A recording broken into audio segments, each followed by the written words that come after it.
News line, अचूक वेधक. कराड तालुक्यातील सुपणे गावाजवळील कोयना नदीत पोहण्यासाठी गेलेल्या 12 वर्षीय मुलाचा बुडून मृत्यू झाल्याची दुर्दैवी घटना घडली आहे. या घटनेमुळे परिसरात हळहळ व्यक्त होत असून आजोबाच्या डोळ्यासमोरच नातवाचा मृत्यू झाल्याने शोककळा पसरली आहे.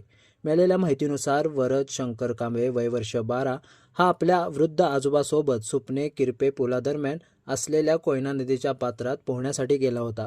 आजोबा नदीकाठी बसलेले असताना वरद पाण्यात उतरला. मात्र पाण्याचा खोलीचा अंदाज न आल्याने तो अचानक बुडू लागला. यावेळी पुलावरून जाणाऱ्या प्रवाशांच्या लक्षात मुलगा पाण्यात बुडत असल्याचे आले. त्यांनी मोठ्याने आरडाओरड करून आजोबांना सतर्क केले, मात्र तोपर्यंत वरद पाण्याखाली गेला होता. नातू बुडत असल्याचे पाहून आजोबांनी धावपळ केली, पण त्याला वाचवणे शक्य झाले नाही. घटनेची माहिती मिळताच सुपणे गावचे पोलीस पाटील कमलेश कोळी यांनी तात्काळ नदीत उडी घेत शोध मोहीम सुरू केली.